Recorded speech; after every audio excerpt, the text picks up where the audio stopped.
jadi filmmaker terus, ntar dengan pensiunku dari mana ya? Iya. Kalau hidroponik tuh rasanya lebih crunchy sedikit, maksudnya lebih kriuk. Rasa sayurannya, seladanya. Lebih kriuk sama lebih awet. Yang paling laku tuh selada. Bahkan tuh aku kadang tuh sering diteror. Tiap hari tuh waktu kemarin paling sering diteror. Mas selada ada nggak? Selada ada nggak? Jadi ya, jadi yang memang paling laku tuh selada. Itu selada hijau per kilonya tuh 50 sampai 60 ribu. 50 sampai 60 ribu 1 kilonya. Itu di pasar basah. Di pasar? Ya pasar-pasar kayak pasar tradisional. Pasar instalasi gitu. Terus misalkan ada yang mau beli instalasinya, sekalian nanti kita pelatihan. Pelatihan bener-bener kita bikin grup komunitasnya, pelatihan sampai panen. Ya nanti hasil panennya kita beli.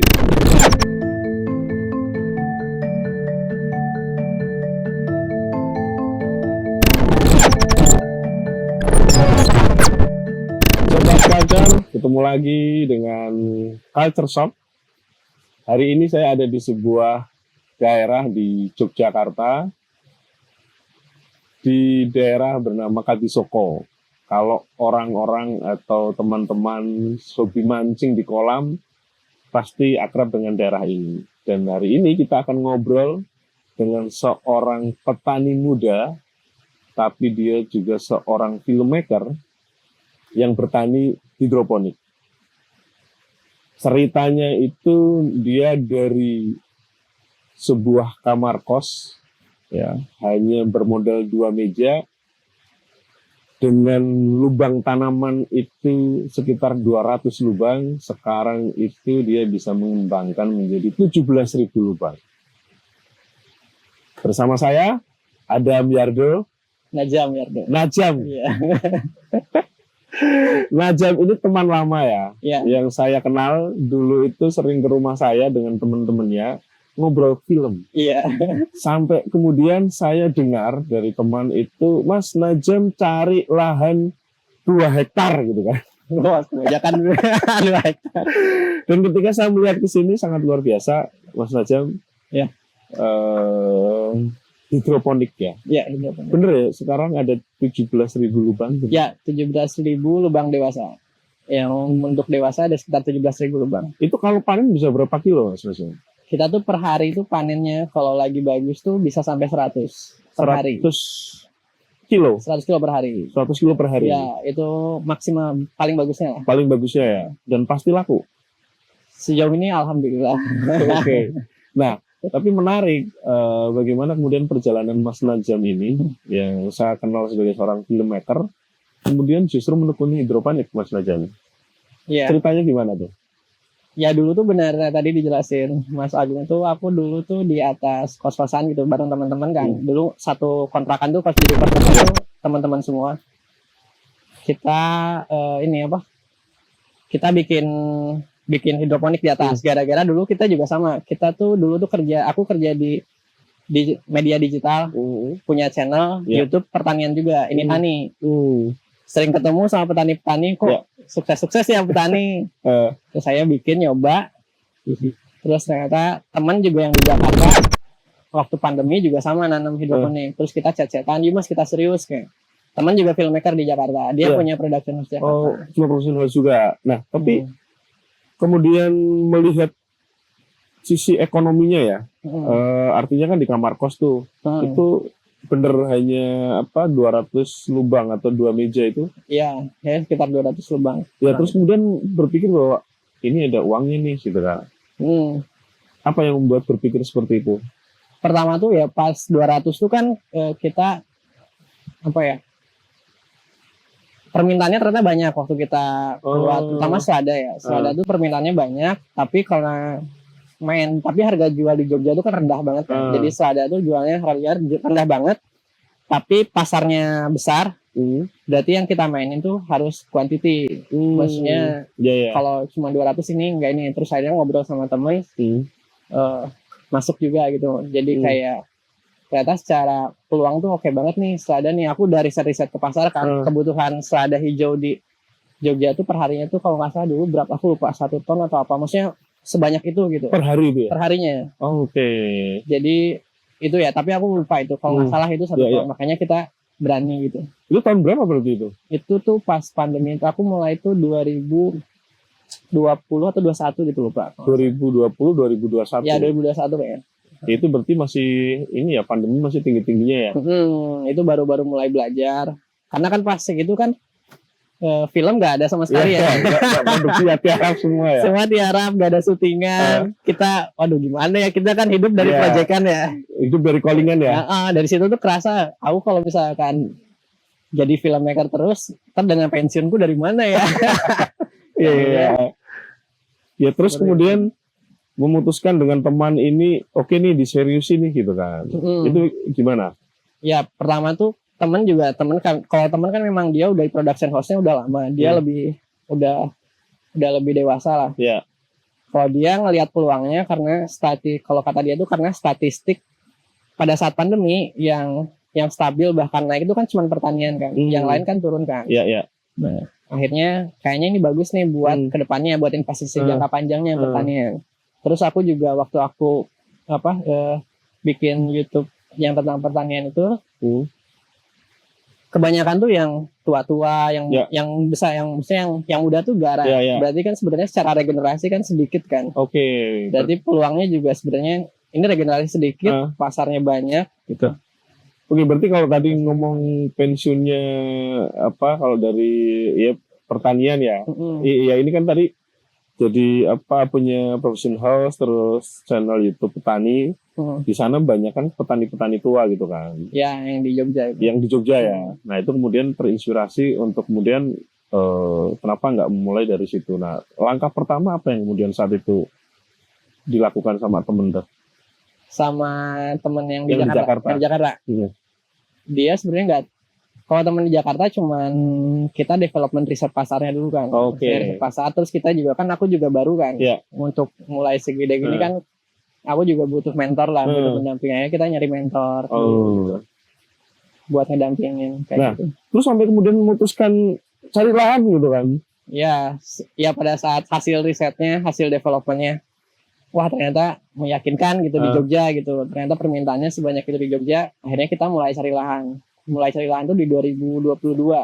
Kita mulai cari lahan. Tadinya pengennya cuma sebatas 500 meter. Karena kan kalau kata mentorku tuh skala industri itu minimal 500 meter. 500 meter. Tadinya nyaris gitu. Terus kita dapat tadinya cuma sepetak ini 700 meter. Terus yang temanku di Jakarta, Mas udah sekalian aja kita 2 petak. Sebenarnya jadinya kebablasan gitu. Tadinya cuma 500 meter.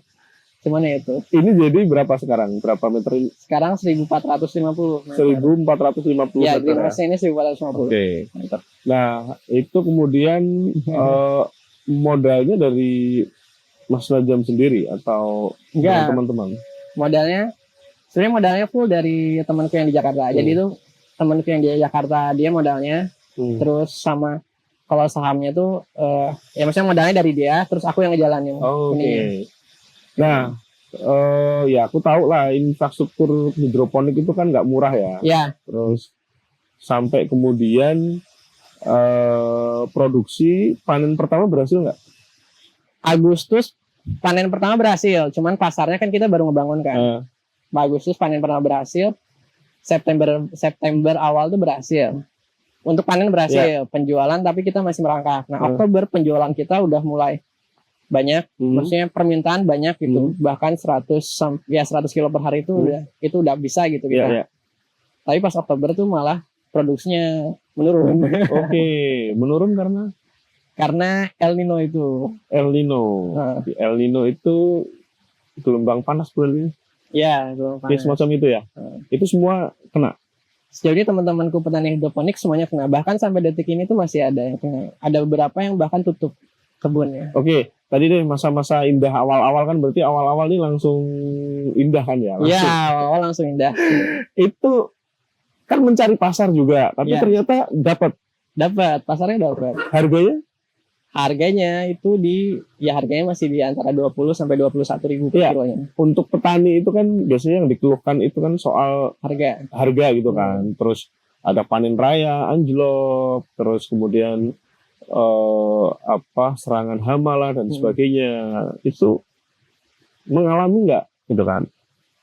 Kalau harga tuh biasanya anjlok tuh pada saat September Oktober tuh harganya nggak anjlok karena permintaan selada lagi tinggi kan. Karena yang dari atas tuh yang konvensional tuh nggak panen. Biasanya mereka udah mau musim hujan, mereka ganti varietas bukan selada biasanya. Jadi hidroponik tuh harusnya pada saat September Oktober tuh lagi bulan madunya lah. September, Oktober, November, Desember tuh itu bulan madunya hidroponik harusnya. Karena musim hujan sehingga petani-petani konvensional biasanya mengganti komoditasnya ya, biar nggak rusak gitu ya. Sehingga hidroponik lah yang kemudian ngambil alih pasarnya itu ya. Pasarnya. Oke. Kalau kelebihan hidroponik apa Mas Najan? Sebenarnya kalau kelebihannya tuh sebenarnya nggak terlalu beda jauh Mas. Cuman memang di kita tuh kalau hidroponik tuh rasanya lebih crunchy sedikit. Maksudnya lebih kriuk. Rasa sayurannya, seladanya. Lebih kriuk sama lebih awet. Jadi kan kalau aku juga sempat misalkan aku panen nih. Kalau kita kan panen kita jual masih ada rockwoolnya kan. Ada rockwool sama akarnya sedikit. Jadi terus kalau kita simpan di kulkas dengan dalam keadaan kering, itu 2 minggu kita makan tuh masih enak. Kalau makanya akhirnya yang hotel-hotel kayak gitu, resto, terutama yang salad-salad tuh mereka banyak milih hidroponik karena biar nggak busuk sayurnya. Oke, karena salah satunya awet. Terus kenapa selada? Kan yang di hidroponik setahu saya banyak ya. Ada kol, ada bahkan melon kayak gitu. Kalau saya lihat kan ini semua selada hijau semua ya? Selada daun semua. Kenapa? Karena permintaannya paling banyak tuh selada daun di Jogja. Aku dulu waktu awal-awal beragam lah semua. Bahkan sampai kangkung ada. Pakcoy kangkung ada. Cuman ya itu, yang paling laku tuh selada. Bahkan tuh aku kadang tuh sering diteror. Tiap hari tuh waktu kemarin paling sering diteror. Mas selada ada nggak? Jadi jadi yang memang paling laku tuh selada. Karena kan di Jogja sendiri yang konvensional kan setauku ya nggak ada kan karena kan ini dataran tinggi kan. Iya ini kan daerah Kadisoko itu udah termasuk ini ya udaranya panas ya nggak? Ini kan dataran rendah. Terus kalau sebenarnya permintaan paling besar lagi tuh kayak iceberg tuh ada kubis cuman kan di sini nggak bisa. Jadi dia nggak nge-crop dia. Karena dataran rendah tadi. Itu kenapa selada hijau ya karena ini teman-teman kalau menanam selada hijau selalu diteror ya. Diteror untuk harus selalu ada. Gitu ya. Nah, tapi terus kemarin ketika ada persoalan, jadi persoalannya bukan hama ya. Tapi El Nino itu ya. El Nino itu yang kemudian menyebabkan apa? Sayurnya busuk akar. Oke, itu yang kemudian dialami oleh petani hidroponik. Hampir kebanyakan di Jogja kena semua. Di Jogja kena semua. Kalau sekarang ini sudah mulai membaik ya. Alhamdulillah membaik. Cuman masih ada beberapa teman yang masih jadi busuk akar juga. Jadi sayurnya jadi sayur geprek gitu. Iya, sayur geprek. Nah, itu kenapa terus kemudian lanjut? Maksudnya secara resiko itu kan kalau kemarin gagal semua ya. Berapa bulan kemarin nggak panen? Aku tuh dari mulai Desember, Januari, Februari, Maret, April, 5 bulan. 5 bulan ini? 5 bulan tuh aku nggak panen.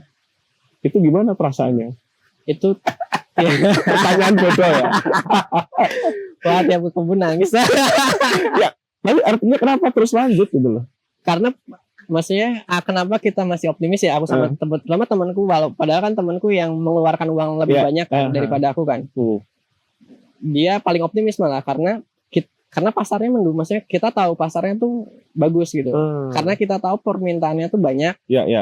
Yang permasalahan kita adalah produksi. Berarti kan kita gimana caranya produksi itu kita benerin gitu. Maksudnya kita gimana caranya kita bisa ngakalin iklimnya. Selama permintaannya tuh ternyata masih membludak. Jadi kita masih optimis gitu. Ya artinya pasar masih menunggu gitu ya.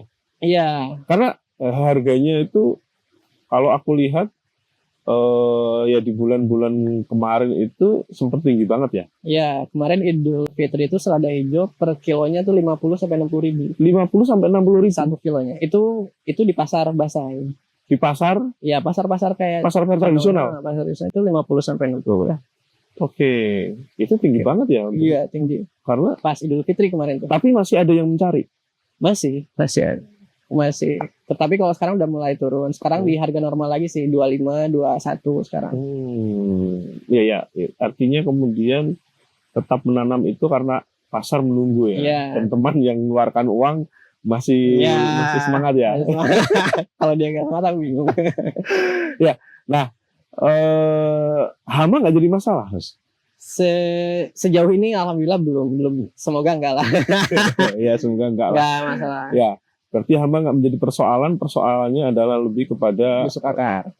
cuaca ya. Ya, karena kan akhirnya aku memutuskan semua satu kebun tuh aku selada hijau. Karena kan selada hijau tuh paling hamanya ada, cuman paling sedikit lah. Maksudnya nggak diserbu. Kalau misalkan aku sekalinya nanam satu meja ini nanam pakcoy, kangkung atau sawi-sawian, itu cepat banget ngundang hamanya. Oh. Jadi ya udah aku mending selada hijau aja semua sekarang. Oke. Berarti satu jenis aja. Karena tadi itu ya hamanya memang kalau yang jenis ini nggak terlalu rewel lah. Nggak terlalu rewel. Oke.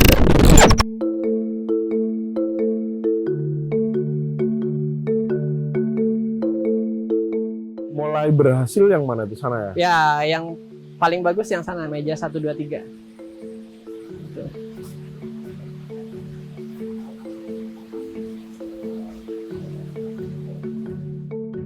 Nah, ini yang remaja yang tadi aku bilang. Oh, ini remaja. Jadi di sini 12 hari sampai 14 hari. Dari sini baru pindah ke yang dewasa. Oke, ini dari remaja, terus kemudian ini dari biji sampai remaja di sini ya? Enggak, dari benih semai kita di sana ada. Oh, jadi benih semai ada. semainya di sana, semainya 10 hari, baru pindah kita ke sini. 12 hari. 12 hari sini baru pindah ke dewasa. 12 hari terus pembesaran Sampai panen. Ini tinggal nunggu panen aja nih. Ya, ini Panen 5 sampai 6 Juni. ya ini panennya 5 sampai 6 Juni. Hari ini dong. Ya, cuman kayaknya aku mau nambahin bibitnya lagi. Maksudnya nambahin beratnya lagi. Karena kan harusnya ini panen, cuman Iya. aku lihat kan bobotnya masih ini. Gara-gara kemarin kan mendung lumayan lama kan. Iya. Musim hujan. Jadi aku tambahin lagi harinya. Oke. Biar bobotnya masuk. Iya, karena ini walangsang itu. Iya. Ini tinggal panen. Ya, ini panen. Ini yang sekarang dikembangkan melon. Ya, ini kita lagi trial and error sih, lagi Ya. nyobain. Lagi trial and error melon, teman-teman. Lagi nyobain, belum sempat keurus lagi. Kalau aku dengar kan Mas Najam itu juga sebenarnya ingin bukan sekedar sendiri gitu kan, ingin juga ngajak masyarakat lah untuk bertanam hidroponik gitu kan. Itu konsepnya seperti apa, Mas Najam? Iya, jadi itu sebenarnya insya Allah tuh rencananya bulan Juli, bulan depan tuh kita lagi development ini sekarang. Kita tuh kayak bikin instalasi gitu. Terus misalkan ada yang mau beli instalasinya, sekalian nanti kita pelatihan. Pelatihan bener-bener kita bikin grup komunitasnya, pelatihan sampai panen, yang nanti hasil panennya kita beli. Pasti dibeli itu? Ya, pasti ya kemungkinan besar dibeli. Kemungkinan besar. Tapi kita mungkin yang kita beli bukan selada hijau, tapi misalkan kayak pakcoy, kangkung yang di kita nggak ada. Oke. Jadi daripada aku nanam di sini pakcoy dan lain-lain malah ngundang hama, karena kan ini daerah persawahan kan. Jadi mending aku misalkan kayak ibu-ibu punya satu meja di rumahnya. Di rumah kan itu hamanya sedikit kan biasanya. Jadi itu sasarannya ibu rumah tangga atau keluarga ya? Yang sekelas hobi lah, yang akhirnya mereka bisa makan, ada sisa kita ambil. Berarti dia bisa di lahan sempit atau tadi di atap rumah atau di ini bisa? Iya, bisa, sangat bisa. Itu karena apa Mas Najam? Ya. Kenapa kok membuat program seperti itu? Ya karena tuh maksudnya kan pada saat aku bikin ternyata B2C-nya juga lumayan kenceng kan Mas. Maksudnya konsumennya B2C-nya ternyata tinggi juga, tapi mereka tuh kadang ya kalau kesini cuma selada doang tuh ngapain gitu. Biasanya kan mereka biasanya sekalian kangkung gitu. Dan gitu juga hotel tuh biasanya mereka pengen sepaket semua, nggak mau selada doang. Jadi sebenarnya permintaan sayur yang lain tuh banyak gitu juga gitu. Jadi itu nanti rencananya tuh kita mau bikin program kayak langganan sayur gitu per bulan. Langganan sayur per bulan. Jadi langganan sayur per bulan, nanti sayurnya apa aja ada paket-paketnya, misalnya selada, tomat, wortel kayak gitu. Jadi kan di sini juga kan banyak kayak cabe gitu. Nanti sama petani-petani sini juga. Nah itu jadi kita memang lagi nyari mitra buat program itu yang khusus buat B2C-nya. Berarti siapapun nanti sebenarnya bisa bermitra ya? Iya. Jadi kalau misalnya dia dari nol nih nggak punya ilmunya nih ya gitu kan? Iya, kita ajarin. Dia bisa belajar di sini. Itu kan diajari ya. Ya hanya nanti dari sini menyiapkan alatnya ya. Artinya tinggal pasang di rumah. selesai gitu ya. Saya Oke, dan harganya berapa tuh Mas? Ya. Harganya berapa tuh ya kira-kira? kita samain harganya, harga kita jual ke B2B maksudnya. Kalau ininya apa? Kalau bermitra nih, dia dapat ininya. dapat berapa kira-kira? Atau berapa kira-kira tuh? Maksudnya daftarnya gitu. Iya, daftar sama kan nanti dapat peralatannya. Peralatannya ya. Jadi nanti biar teman-teman mojok yang apa kalau di kos-kosan daripada bengong gitu kan. Iya. Ya tergantung ininya, maksudnya tergantung mejanya. Jadi aku nggak ada daftar buat jadi mitra kita. Jadi mereka bayar mejanya.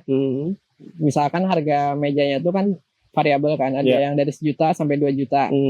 Jadi mereka beli mejanya di kita bikinin, nanti kita kasih pelatihan. Oke, pelatihan termasuk mungkin menyediakan bibit juga. Ya, benihnya nanti dari kita sama nutrisi, karena kan kita juga bikin nutrisi sendiri kan. Jadi nanti nutrisinya dari kita, kayak gitu. Nah, maksudnya kalau ngomong hidroponik itu kan sangat menyenangkan ya kalau ngelihat tanamannya ya. Iya. Nah, bagi seorang pemula yang ingin mencoba hidroponik itu apa yang harus dia punya dan apa yang harus dia lakukan ketika dia memulai mencoba hidroponik ini? Yang harus pertama tuh ya mental sih Mas. Pertama mental, terus memang suka, memang cinta lah sama teliti gitu, tekun Mas. Karena teliti dan tekun. Karena kan sebenarnya ini kita kan makhluk hidup ya. Kalau kita malas-malasan ya juga mereka juga tumbuhnya nggak maksimal gitu.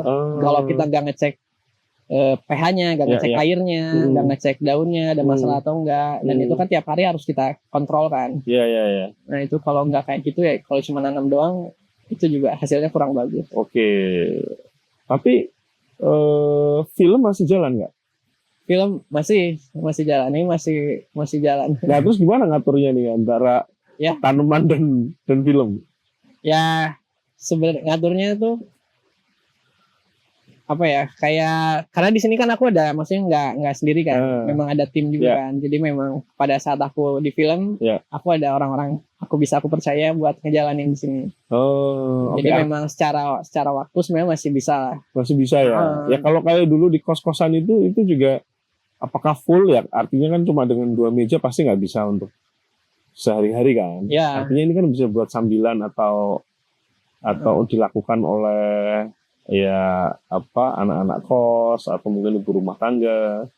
Bisa di samping nggak sih kalau seperti ini? Bisa, maksudnya tuh bisa Mas. Karena kan sebenarnya kita cuma butuh waktu sekitar 1 jam atau 2 jam lah sehari gitu. 1 jam sampai 2 jam sehari. Misalkan jadi buat kalau skala kecil ya, misalkan cuma 1 meja itu ya paling ya 1 jam atau setengah jam tuh udah cukup gitu.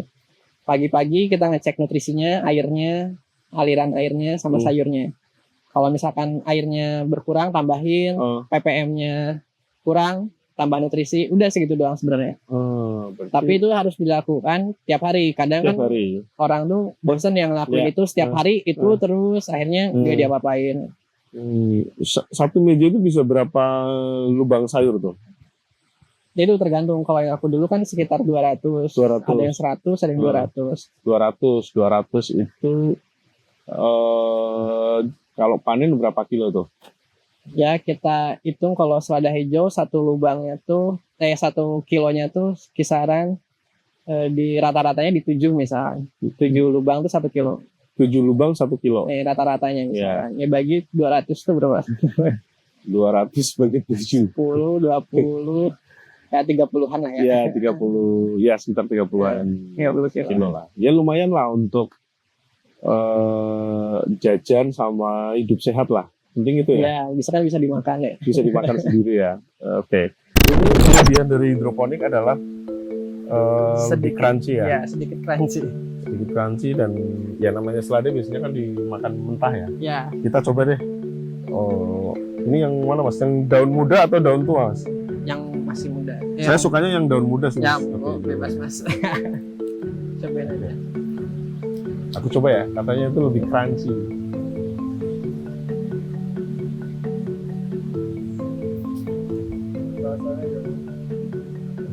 Ini cocoknya dengan daging. Ada nggak Mas? Ini serius teman-teman, ini crunchy kayak gitulah, renyah. Ya, walaupun cita rasa tanaman selada ya tetap ada ya, ada pahit-pahitnya tapi ada manis-manisnya juga. Ini Junction. Jadi nama benihnya beda-beda nih. Ada Junction, ada yang Anizel. Ini beda nih. Sama-sama selada Batavia, cuman beda benih. Oh. Rasanya juga beda. Yang Anizel. Saya nganggupnya sama. Ini beda harganya, rasanya. Rasanya beda. Boleh aku petik, Mas? Monggo. Yang ini ya. Dia kan agak beda tuh daunnya, penampakannya juga Ya. beda. Kalau saya ngeliatnya sama aja teman-teman. Lettuce itu yang ini ya atau bukan? Beda lagi. Lettuce itu kan sebenarnya selada ya. Lettuce, Kalau yang biasa orang-orang bilang lettuce itu biasanya iceberg biasanya. Oh. Cuman mereka ngomongnya lettuce. Iya, iya. Sebenarnya kan lettuce itu selada. Beda kan? Ini rasa pahitnya lebih sedikit. Lebih sedikit. Iya. Yang ini Anizel ya. Kalau yang itu Junction RZ. Tapi sama-sama renyah. Oke, terakhir Najam, apa yang akan kamu lakukan untuk ya selanjutnya ya setelah ini belum lama ya, tapi kamu mengalami masa-masa ya bulan madu yang sebentar, terus setelah itu mengalami kegagalan panen, terus tapi kamu ini sekarang bangkit lagi. Nah, ke depan ini akan kamu mau bawa kemana nih gitu kan? Karena setahu saya greenhouse yang di Jogja yang punya luas segini itu baru ini ya saya lihat ya. Itu akan dibawa kemana? Ya, kalau untuk kedepannya sebenarnya kita memang lagi kolaborasi sama banyak pihak. Maksudnya karena aku tahu kan ini karena yang kemarin itu resikonya kan ternyata besar ya. Maksudnya ada resiko yang besar juga gitu. Yang itu tuh nggak kita perhitungkan. Kita lagi nyari kolaborasi yang resikonya nggak sebesar ini. Jadi pada saat ini lagi drop, kita masih ada punya salah satunya itu kan kita lagi kolaborasi melon sama tanaman hias. Oke, melon dan tanaman hias. Jadi nanti di kebun ini selain selada itu akan ada melon dan juga tanaman hias. Dan di sini juga kita memang nyediain lahan kosong buat kayak nanti itu di sini kayak ada semacam bar, ada semacam kafe gitu. Buat jadi farm to table-nya bisa gitu. Buat pelatihan, buat misalkan event-event kayak gitu. Atau orang-orang mau tanya atau belajar tentang hidroponik langsung bisa ke sini ya? Bisa ke sini. Oke, terakhir apa nama kebunnya itu Maju Makmur? Maju Makmur hidroponik. Iya. Kenapa? Itu pertama sebenarnya ini dari temanku ya, Maju Makmur hidroponik.